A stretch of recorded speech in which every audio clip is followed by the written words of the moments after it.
Hi, everyone. We're just giving everyone a minute to join and we will get started shortly.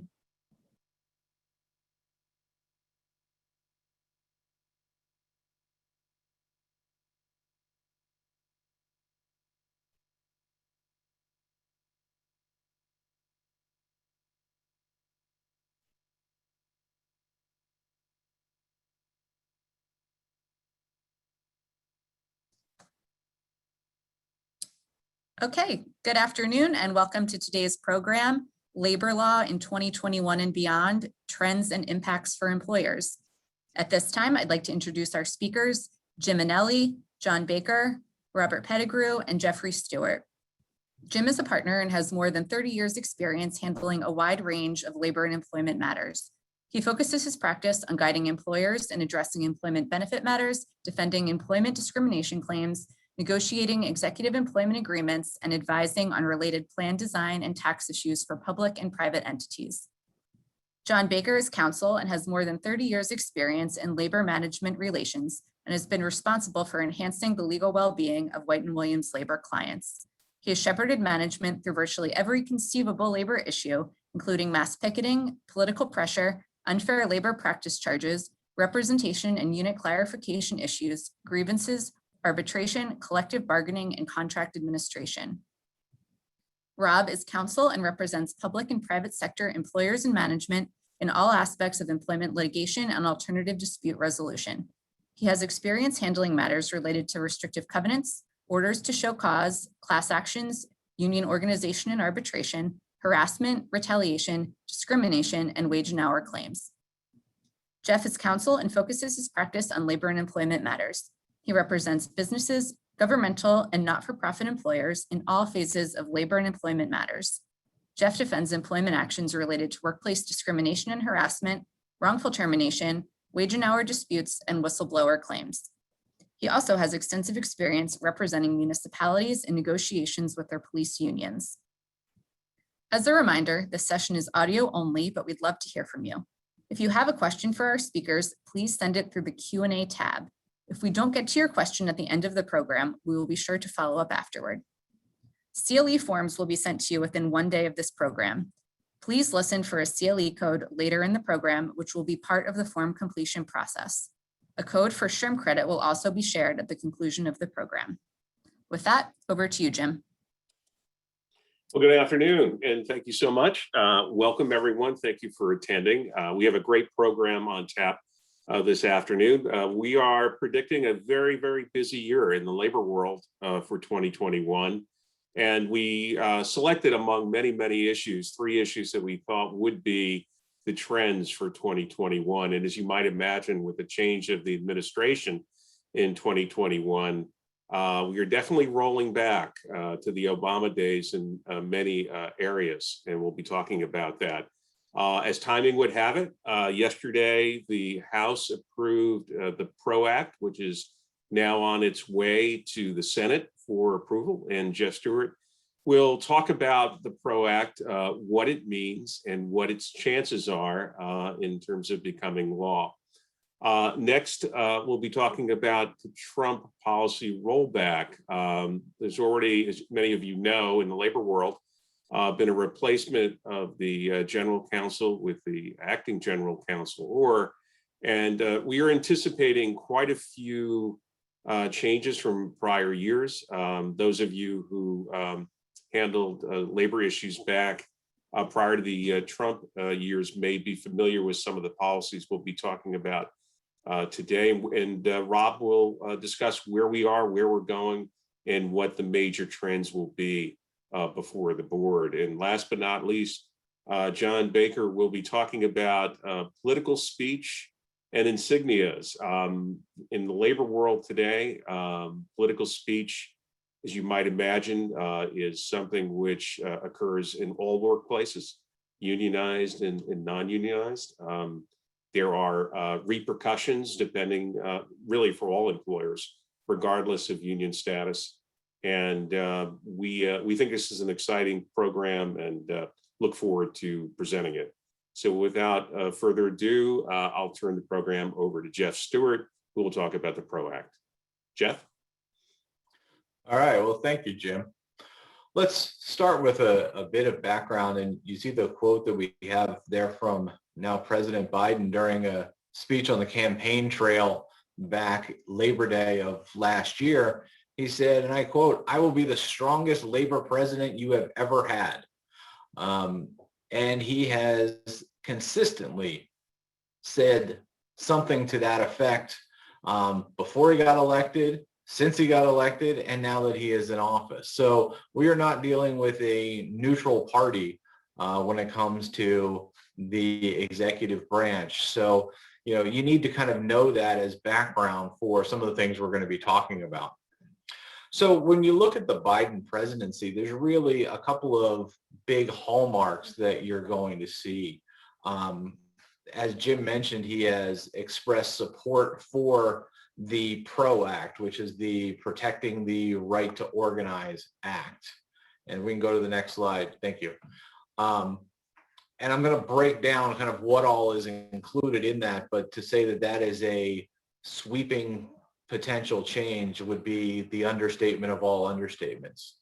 The other thing, so that's on the legislative front, and then on the more the administration of the act, the enforcement of the act, we're really anticipating a return to the proactive years of the NLRB that we saw under President Obama, and not just on organizing time, and not just on unionized employers, but on both unionized and non-unionized employers in the areas of policies, in the areas of how they address things like social media postings by employees, etc.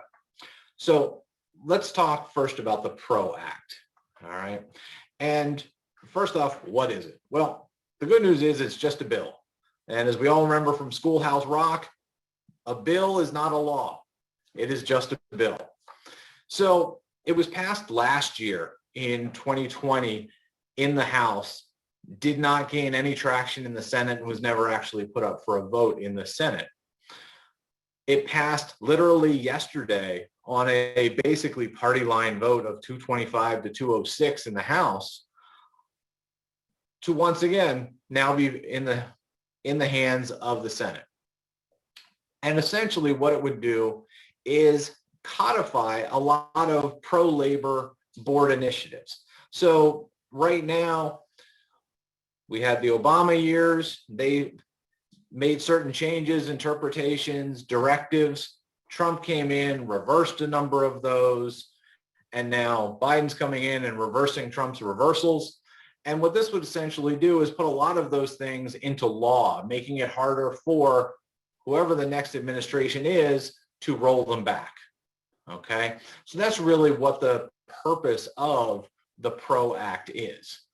And it has 12 major changes in it. Okay, and I could give probably a 2-hour seminar just on the PRO Act, and it would take a lot more than 2 hours to actually read all 400 and some odd pages of the PRO Act. But I just want to give you some of the highlights of what these are so you can see kind of the size of the changes and what we're talking about here. The first is that it would give the National Labor Relations Board the authority to impose civil fines for labor violations, up to $50,000, and those fines could be doubled for repeat violations. Right now, if an employer violates the National Labor Relations Act, they'll get a cease and desist order saying, don't do that again. Well, this puts a lot more teeth and makes it similar to OSHA in that we're going to use fines to get compliance. Okay, it's a major shift, a major potential shift that is part of the PRO Act. The second area, and Rob's going to expand on this a lot more when he talks about some of the rollbacks of the Trump administration, is when talking about the employee and independent contractor definitions. But in short, in the PRO Act would greatly expand that definition of employee and almost get rid of the concept of an independent contractor. The third thing that it would do is expand the list of employee information that an employer needs to give during a union campaign. Right now, once a union files a petition for election, the employer is required to provide something that's called an Excelsior list, which is a list of all the employees in the proposed bargaining unit with their names and their address. This would expand that not only to name and address, but home phone number, cell phone number if you have it, work email, home email if you have it, what shift they are on, what their work location is, essentially greatly expanding that information that the union would receive at the time of an election. The fourth area is prohibiting mandatory arbitration provisions with employees. Now, that's not the grievance arbitration that's included in your collective bargaining agreement. This is an employer having arbitration agreements with their employees to say, you're not going to sue us. In fact, you can't sue us if you have any disputes in your employment, but you have to go through arbitration. And it would essentially eliminate those and prohibit those. Again, not just union employers, all employers. So this is a major shift. The fifth, again, of the 12 major changes is that it would greatly expand the whistleblower laws administered by the Department of Labor. And that gives certain protections, et cetera. Right now, if you say, hey, I am being, the employer is not treating the union properly or is stifling speech, things to that effect, that's not a whistleblower protection. So there's that piece. Moving on, it would also add or would also greatly reduce the impact of right to work laws that have been passed in 27 different states, most of them over the last 10 years. Right now in those right to work states, employees have the right to not pay union dues in a unionized environment. The PRO Act would eliminate that choice and say, you know what, no, we are going to require all employees who are covered by a collective bargaining agreement to pay union dues. Okay. Now, there's still the exception for public employees along the lines of the Supreme Court decision that was issued about 3 years ago. But this would obviously be a major shift. Perhaps the largest change is the next one I'm going to talk about. Right now, if employees go on strike and it is an economic strike, in other words, they're striking over economic issues, the employer has the option to permanently replace those striking employees. Okay? The PRO Act would take away that ability. You could still replace them temporarily, bring in temporary workers, whatever, but once the strike is over, you would have to bring back all striking workers. You could not permanently replace them. That's already the case if employees are striking over an unfair labor practice issue. But to change and make that for all strikes, you could not permanently replace, would be taking a major tool out of an employer's toolbox when dealing with a union. Okay. The next thing the PRO Act would do would allow employees to bring private lawsuits for violation of the National Labor Relations Act. So if you have an employee who believes that they were wrongly fired because they were supporting the union, instead of going to the National Labor Relations Board and going that way, the employee would now be able to hire a plaintiff's attorney and bring a lawsuit directly against the employer. So now you're in the court system instead of in the NLRB's system, okay? And all that goes along with that. Okay. The next thing it would do would be to codify the Department of Labor's persuader regulation, which essentially requires law firms that are hired to deal with union organizing activities to file disclosures regarding their relationship with employers, et cetera. And that is something that unions have been pushing for a while. The next major change is in the area of union campaigns. During a union campaign, one of the most effective tools that employers have is what's called a captive audience meeting, which is essentially a time when employees are on the clock. The employer can bring them all in and require that they be there and tell them why the employer can tell the employees why they believe the union is a bad thing and why they would ask the employees to vote no union. Unions have for decades hated the idea of the captive audience meeting simply because the union doesn't have the same opportunity. They do not have the ability to require all people in the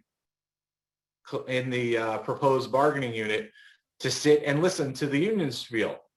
The employer can require it as long as they are paying people. The union has argued for years they don't have that ability. What the PRO Act would do is eliminate captive audience meetings being run by employers during that union campaign. The next piece would be the PRO Act would make it easier to establish that two or more employers are joint employees. And this is an area that the NLRB and frankly, a few other agencies have been addressing in the past few years. This would codify rules that would make it much easier to find a joint employment relationship. And finally, the PRO Act would shorten the time frames for union elections. If you'll recall, this has been a hot button topic. It was a hot button topic during the Obama years and the so-called quickie election rules that then were rolled back a little bit. And this would codify a shorter time frame for union elections. Obviously, that's a big change as well. So, as I said, there's these 12 major changes, but it seems like it is a far-reaching bill, and that's because it is. It is essentially a complete rewrite of the National Labor Relations Act. And in the current environment and the current political structure right now, I will tell you that I do not believe that the PRO Act has any chance of passing in the Senate. Okay? Now, with that being said, you may be thinking, well, why did you spend 15 minutes talking about it if, it has no chance? Well, the reason is it did, while the slide says it was likely to pass the House again, it actually did yesterday. So it is still there. It's not something that we can just ignore. Now, in the Senate, we don't have 60 votes needed to defeat the filibuster. There's just no road to 60 there. However, several prominent senators have been trying to, or have at least been floating the idea of eliminating the filibuster, meaning instead of needing 60 votes, all it will take is a simple majority in order to pass legislation. Now, they've been floating that for ideas of tax changes and some other things, but if the filibuster is eliminated, it's eliminated for everything.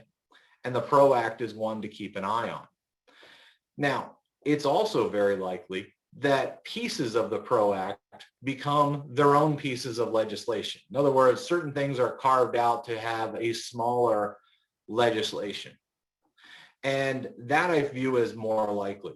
And some of the areas that I anticipate could be advanced on their own include that expanding the definition of employee and limiting the independent contractor. And all you have to do is, look online and you read articles many times about Uber and certain other large companies that are all independent contractor based.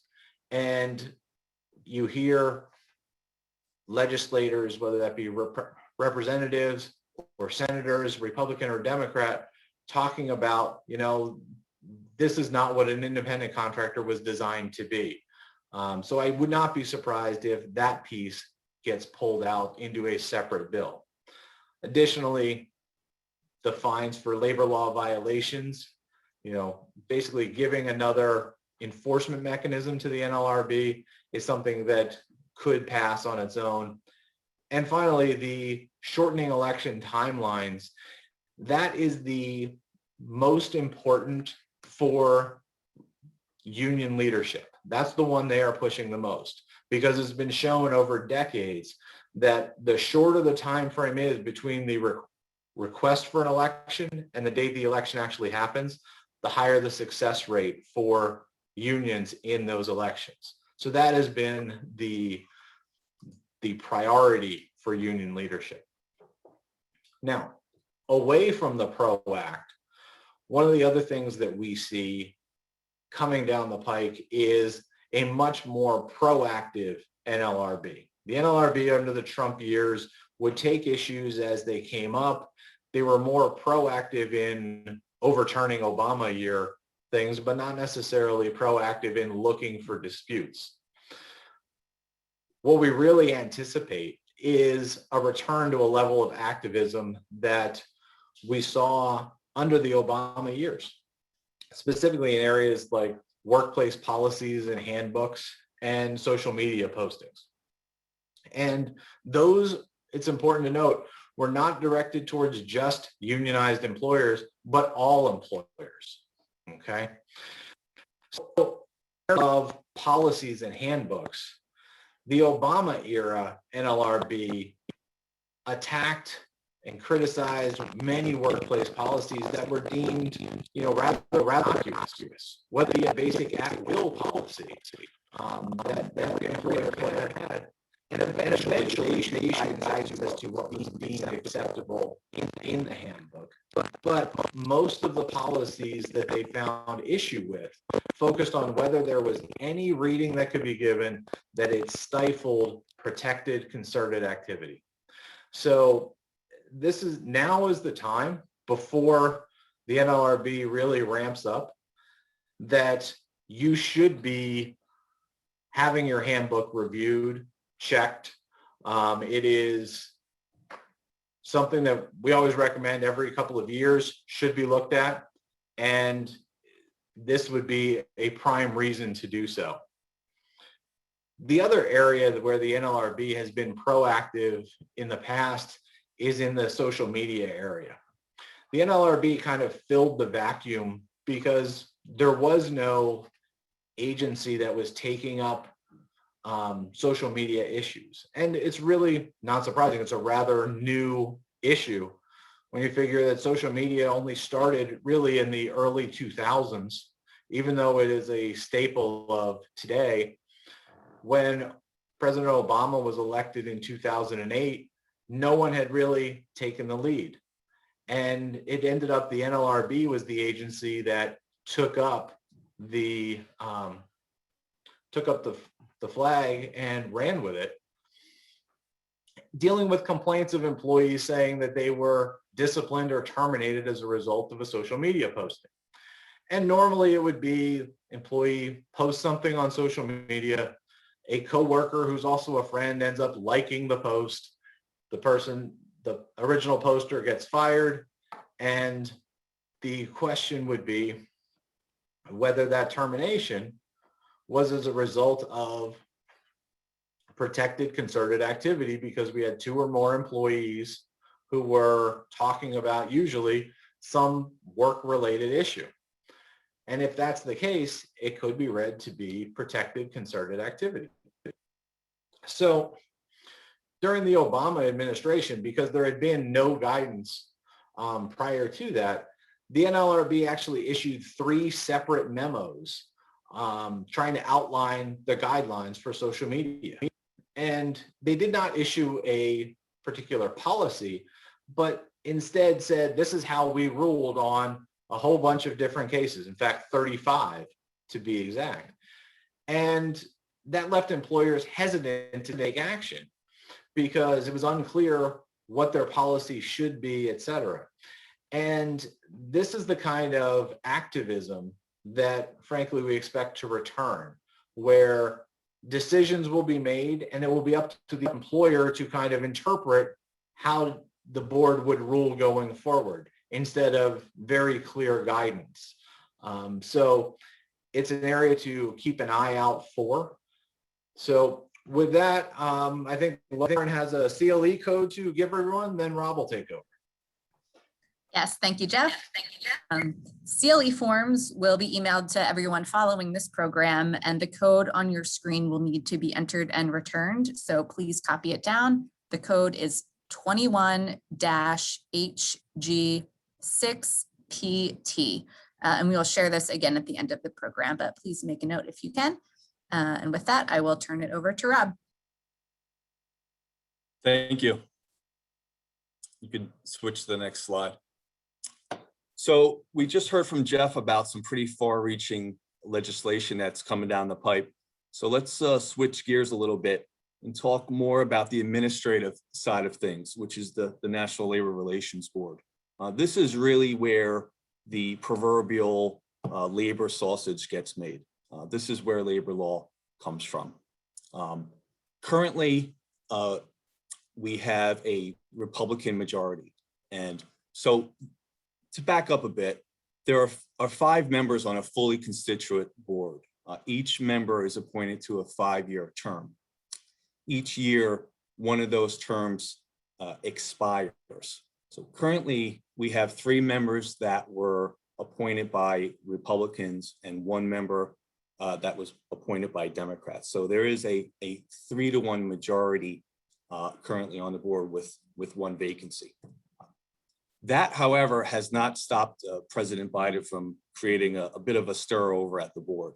You could see beginning on January 20th, which happened to be his inauguration day, he fired General Counsel Peter Robb. Now, this created quite a bit of controversy in that General Counsel Robb was appointed to a 4-year term in 2017 by President Trump, and that term was not set to expire until the end of this year.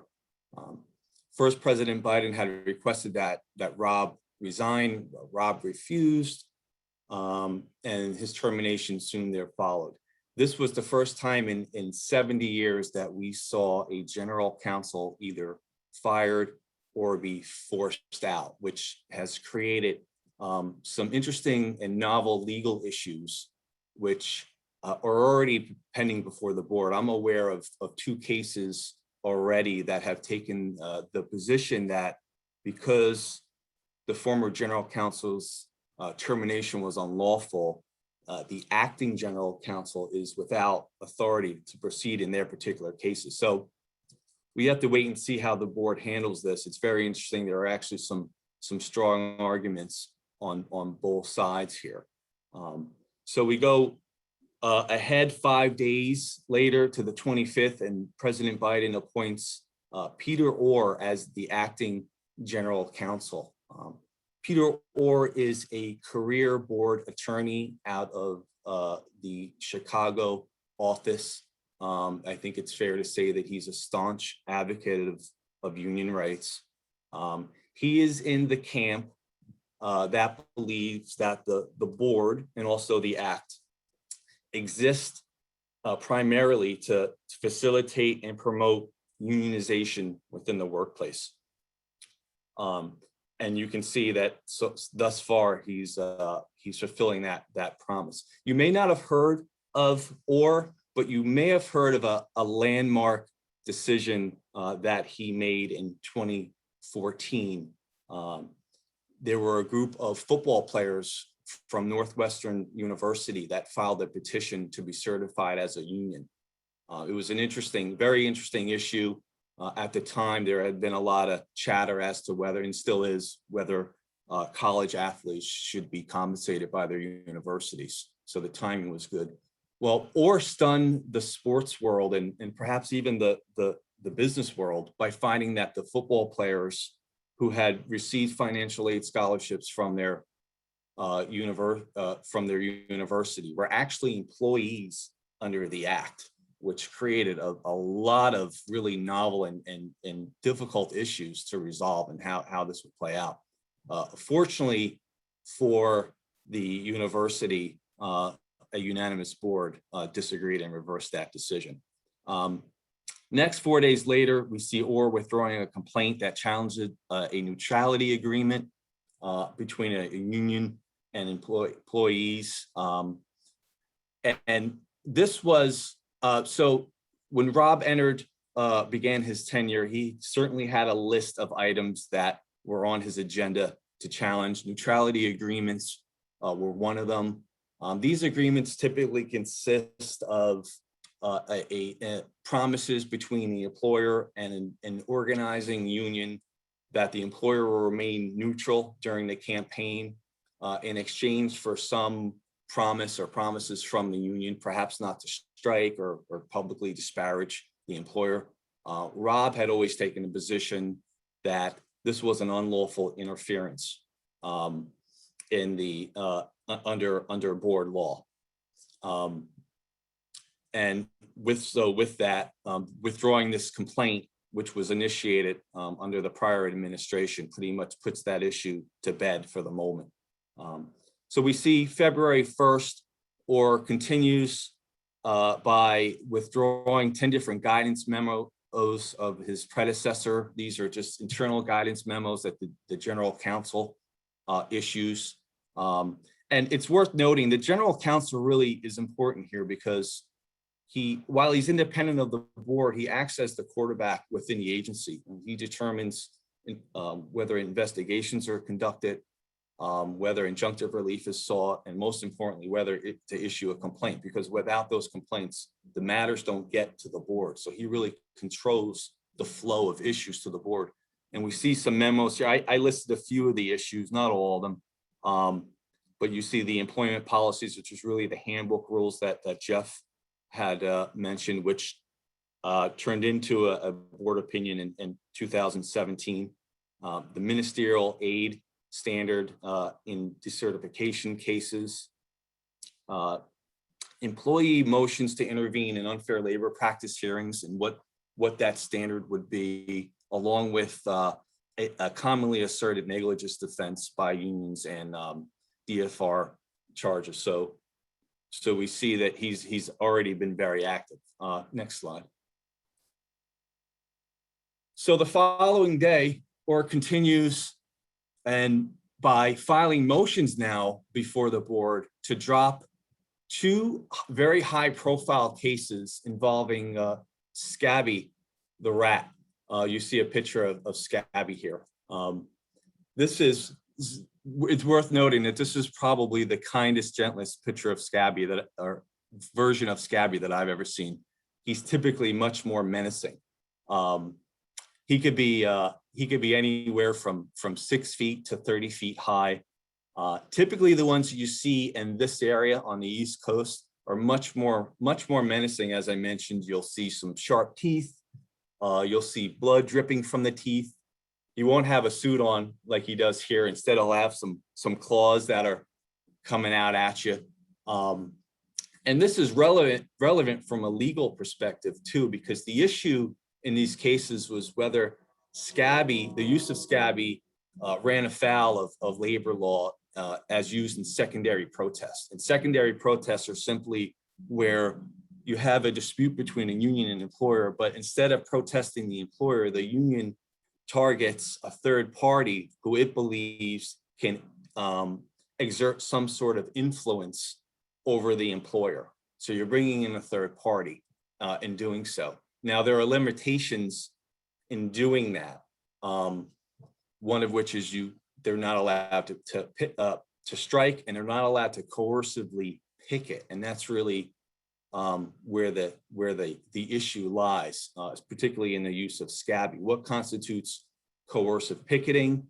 And the scary and more menacing Scabby looks, the better the argument there is that the line does get crossed. And you see it becomes comical, but you see some briefing before the board now where one side compares Scabby to Mickey Mouse and the other side responds by saying that this would give children nightmares.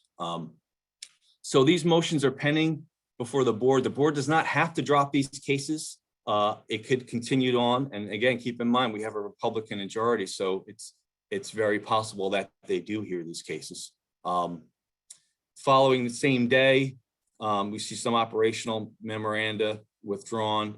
And then I just note here that Member Emanuel's term expires in August. So this will be either the first or second opportunity for President Biden to fill a vacancy.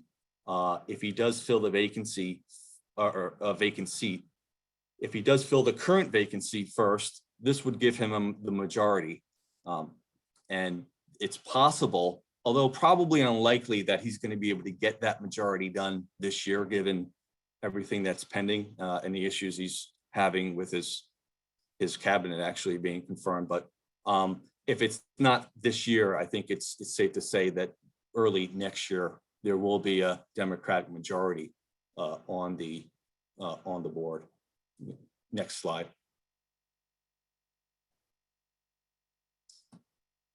So as Jeff noted, we're going to see undoubtedly a repeal of a lot of standards that were created under the Trump board that addressed prior standards. So in some respect, we're going to be going back to where we were. I think it's safe to say very high on the list, if not number one on the list, will be the independent contractor standard. We've seen a significant increase in scrutiny among independent contractor usage nationwide of late, particularly companies that are considered in the gig economy or that have gig workers.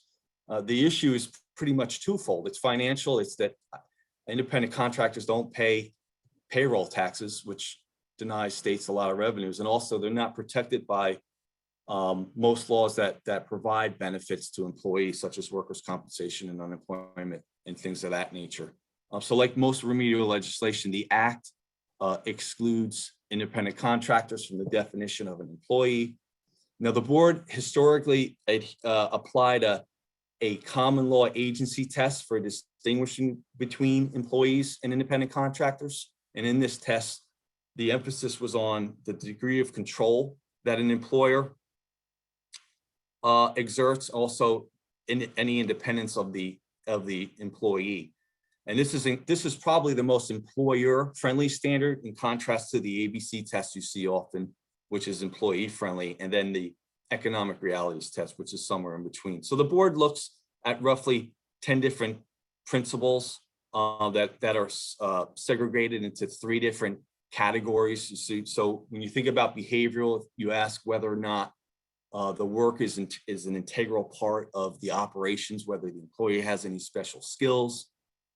Financial, you look at whether the employee has made any financial investment in terms of equipment and tools and basically any financial skin in the game.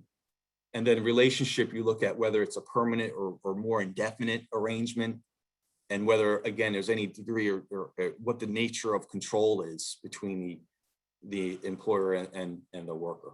Next slide. The next slide. But what distinguishes the board's standard in this respect is the emphasis on what is referred to as the entrepreneurial opportunity factor. And the board has always considered a core factor as to whether the worker has a significant entrepreneurial opportunity for gain or loss. And I listed 3 factors here. Probably the primary factors they look at: whether the worker can work elsewhere, whether he or she can hire their own employees, and most importantly, whether there's a proprietary interest in their work, whether there's a potential for gain or loss. Next slide. So we're back to the Obama board, and in 2014, the board had changed the test that we just talked about significantly by essentially ignoring the entrepreneurial opportunity factor. It had held that the entrepreneurial opportunity was really not a critical factor in their analysis, or should not be, and instead focused more on the actual entrepreneurial opportunities that were realized by the workers, not theoretical ones that were available to them. And it's an important distinction that's made, because often the employers or the franchisor will rely on the agreement and all the potential that's provided under, but instead the board here shifts the focus to what was actually in play. So the board here had concluded that because FedEx controlled the work and there was no distinct business and no special skills involved, that these were in fact employees. And the dissent took the position that when you ignore this entrepreneurial opportunity factor, you're basically displacing their traditional agency test with an economic realities test, the one that the Department of Labor applies under federal wage law. Next slide.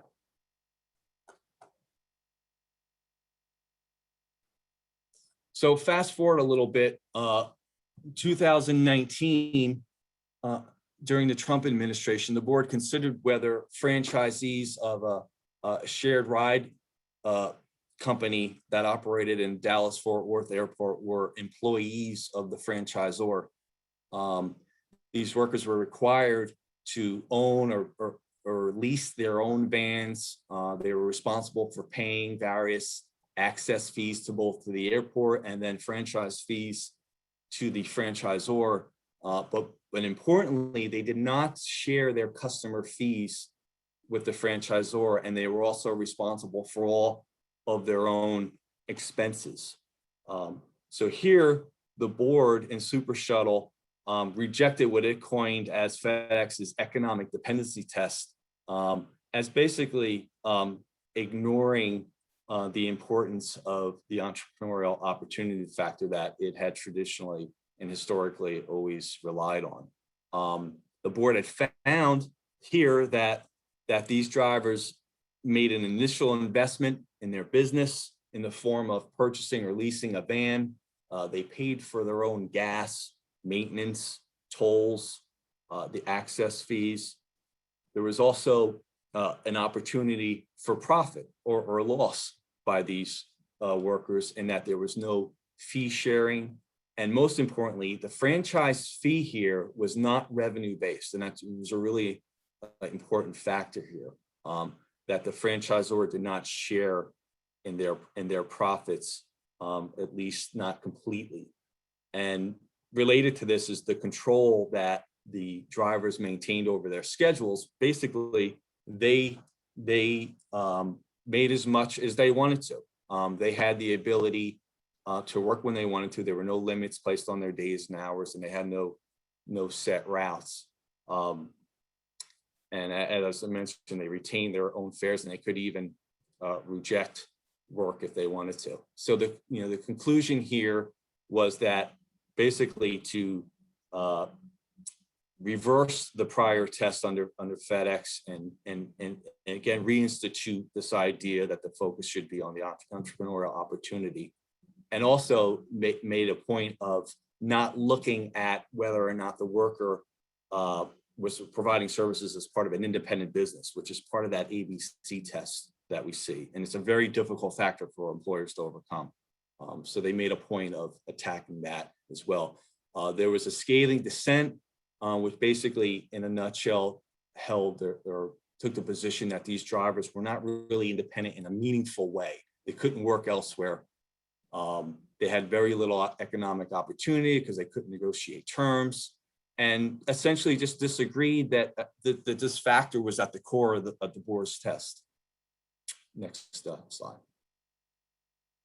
So what will happen here with this standard most likely? It's worth noting that member McFerrin, who's now the chairman, appointed by President Biden, wrote the dissent in Super Shuttle.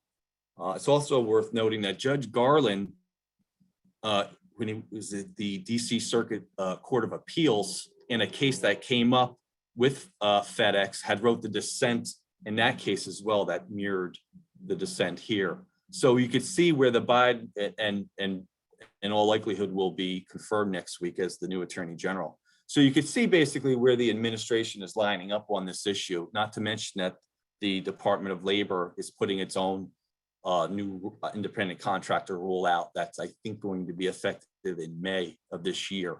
Again, it's all with the intent of narrowing the possibilities of these independent contractor relationships. So, and the impact, well, it's going to be widely felt. Approximately 15 million people currently earn primary income as an IC, many gig workers. We're going to see an increase in unit petitions and, of course, collective bargaining as a result. And with that, there's going to be, the type of worker flexibility and independence that a gig worker currently enjoys will be no more. This will also have a dramatic effect on franchisor and franchisee agreements, not to mention various wage and hour issues, and of course, will follow misclassification penalties as a result. Next slide. So just running through, there are a lot of different issues I think we could put on this list. I have a couple. Micro units became popular under the Obama board. In essence, basically, if you're familiar with an R petition or representation petition, the first thing you look at to see is whether or not there's a community of interest among the proposed unit. There was a case in 2011, specialty healthcare, that made the rule much more difficult to broaden these units. Hence, they're called micro units. So we can anticipate to see a return to that, as well as some increased scrutiny over workplace policies, one of which are the email accounts, whether or not employees have a right under the act to use workplace email for non-business purposes. And then last but not least, we may again see whether or not our favorite college football players are actually employees of their universities. That one I can't wait for. And with that, I will turn the program over to John. Thank you. And thank you, Rob and Jeff and Jim. It's been a great learning experience for me as well. I chose to speak about union insignia issues and political expression, not because it's a new issue, it's not, but because the current environment involving social justice demands that we understand how to deal with these issues in 2021. Let's go to the first slide. First, brief background on the NLRA. I'm not going to belabor this. You probably all have it by now, but it applies to most private sector employers. It does not apply to federal, state, or local government or employees subject to the Railway Labor Act. It does apply, by the way, whether or not you as an employer have a union at your workplace. Next. So what are the basic rights afforded to employees under the NLRA? If it can be summed up for me in one sentence, I'd say to be able to join together to improve their wages and working conditions with or without a union. For example, and as a part of these rights, employees have the right to attempt to form a union or decertify a union that has lost support. If I were to summarize the employer's obligations in one sentence, it would be something like employers may not restrain or coerce employees who are exercising their NLRA rights or who are jointly together trying to improve their wages and working conditions. So that brings up the word coercion. Employer coercion comes in many forms, including interrogating and surveillance, and even prohibiting employees from discussing their working conditions with coworkers. Another form of coercion or restraint can arise from an employer's response to an employee's wearing of union insignia, and as we'll see, an employee's exercise of political expression. So let's start first with insignia issues. Next slide. The general rule is that it is a protected activity for employees to wear union buttons and other emblems such as badges and T-shirts to demonstrate union support. However, the rule must be balanced against an employer's right to manage its business. So, over the course of decades, the board has permitted an employer to prohibit union insignia due to special circumstances or when the message is inflammatory or offensive. So let's take a look at some real life and recent examples. Next slide.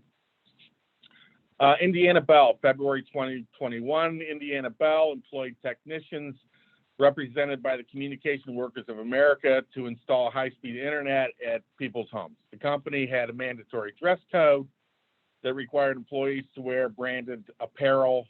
The CWA distributed buttons with union logo and messages that you can see on the slide. We demand good jobs. Also, fighting today, focused on the future was another button. One supervisor told a technician that he had to remove the button and threatened him with discipline if he did not. The union filed an unfair labor practice charge alleging that the employer interfered with the employee's rights. Indiana Bell argued that the policy was justified by its desire to enhance the customer experience. The board disagreed and found a violation because customer engagement alone is not a special circumstance justifying the banning of union insignia. Tesla in 2019, they found themselves in trouble when the ALJ found that it violated the NLRB by maintaining and enforcing its team wear policy. It was a similar type policy of what the employees were required to wear.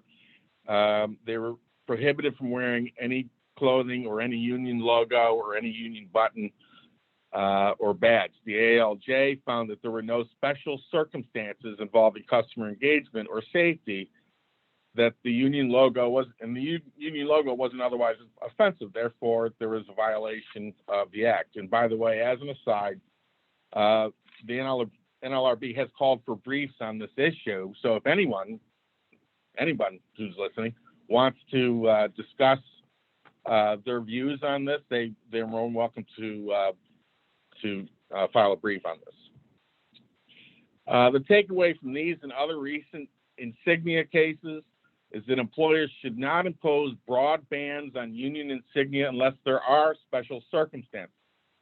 Finding those special circumstances can often be the problem.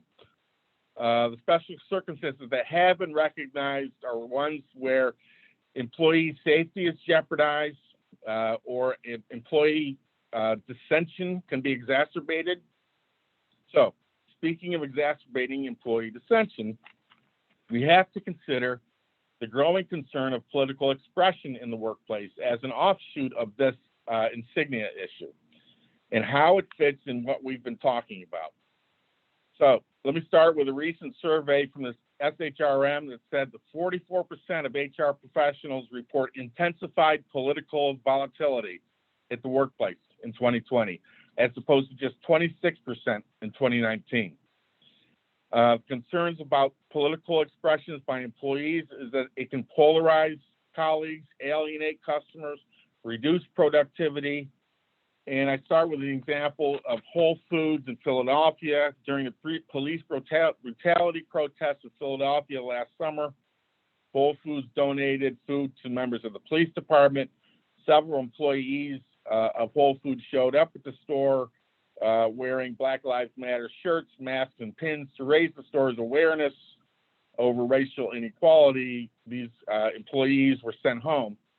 Now, there was no filing of an unfair labor practice charge, to my knowledge, in this case, but Whole Foods was faced with protesters by the hundreds at the store for the next several days over the treatment of the employees. I spoke with an attorney at the NLRB, how the NLRB would handle these cases, and he suggested that it would be similar to how they've handled the Fight for 15 cases and other social causes. But we don't know.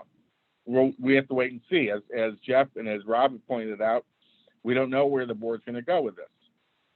How far would the NLRB go to protect political expression and the donning of political related hats, badges, etc.? But there's a couple things I can say comfortably if you want to go to the next slide. Political expression by employees can polarize colleagues, it can alienate customers, it can damage the brand, and it can reduce productivity. And number two, employers should want to limit political expression to avoid these problems if at all possible. So where is it that an employer gets in trouble? The next slide. Here's the trouble. Prohibiting discussions in a break room regarding political candidate support for organized labor, prohibiting or disciplining an employee for marching in a protest to raise the minimum wage, prohibiting or disciplining an employee from posting on social media about racial injustice. Because each of the above has a connection to terms and conditions of employment, they're likely to be protected by the NLRB. So what are the takeaways? What can an employer do to protect itself? Slide. 1, it's critical that all rules regarding insignia, logos, dress code policies, any policies you may want to impose relating to political expression be clearly articulated and consistently and objectively enforced. So you must draft or review current policies and handbooks. Number 2, evaluate your options before taking action. In particular, proceed cautiously when it comes to politics. I'm sure Whole Foods of Philadelphia may have wanted to take a different course after the protesters showed up the next day. And 3, be conscious of Section 7 rights under the NLRA. Those rights protect concerted activities by an employee for the mutual aid or protection. It's very broad. Section 7 is a broad provision of the Act and is one that the board uses to play gotcha against well-intentioned employers. And with that, I'm going to turn it, I don't know if I'm turning to Lauren for another rendition of the CLE code. Yes, thank you, John. Again, up on your screen is the CLE code and also the SHRM ID, which can be redeemed by attendees themselves. It is 21-HG6PT, and forms will be emailed within 1 day for CLE, and you'll be asked to report this code. So with that, we'll go to Q&A. Please use the Q&A function to submit any questions, and Jim will help us through those. Well, while we're waiting for some questions, John and the panel, one of the things, John, that you mentioned that I thought was important in giving employers advice about how to look at their policies is you went through a sort of a litany of things that they should consider looking at their policies. As an employer and as a labor and employment attorney, I guess the question is this, and I'm not sure there's a good answer, is what is the distinction between a purely political issue and a labor-related issue that the board might consider somehow connected to a term and condition of employment? I'm looking at some of these issues. I think you and I have discussed the number of issues this past summer that have been raised in various workplaces from a political standpoint. And I think we've concluded a lot of these might actually have some board involvement, even though they seem to be fairly attenuated to what I call true labor practice. But I appreciate your thoughts on how you draw that line, if it can be indeed be drawn. Well, the way I view that is considering the new administration, the new general counsel at the NLRB, the likely new majority in the coming years, I think that the board will take the position that almost everything is work related unless it's clearly not, and they're going to require an employer to defend itself by saying this is not related. I don't think any of us can say that whether racial injustice, I don't think we can say it's not related by itself. I don't think we can, because it has become such a part of every aspect of our lives. And I think it would be very difficult to say that it's not a labor issue, even though it doesn't say doesn't say compensation, it doesn't say arbitration, but it's become such a part of our work life that I think something like that would be. It gets different with, when I was talking with that board agent, I was asking him about what about environmental disputes, and he didn't seem to be that interested in something like that. I was just talking to him because I know the guy, but he didn't seem that interested in that as a potential labor issue. But I think that it's going to be put on the employer to defend against that and say this is not a labor issue. Yeah, that's an interesting comment. I also know during the summer there were actually labor disputes involving employer training, and actually not only labor disputes but potential discrimination claims arising out of that. So it's definitely going to be a significant issue, not only now, but I think through the rest of the year. We're in the middle of culture wars. We are a divided country, and there's no reason to believe that division won't show up in the workplace. It has, it will continue. And so keep as they say, stay tuned, right? I've got a really good question. Many of you may have heard about this. The question is, Amazon is paying a $2,000 resignation bonus in a warehouse currently in the middle of a union election. And obviously the question is this permissible? So I'll throw that out to the panel. I have my thoughts, but I'd be curious to hearing from members of the panel on that. Well, Jim, I'd say as a general matter, during a period of a union campaign to organize, there's generally a prohibition to offer, and this is by the union or employer, any sort of promise or what they consider a tangible benefit, economic benefit, in order to induce or dissuade the election results. So if this sort of thing would fall within that, and again, there might be some facts behind this that I'm not aware of, but it does look like it's suggesting that it's meant to bring out a certain effect here. I would say that could be an issue for them in the course of this election.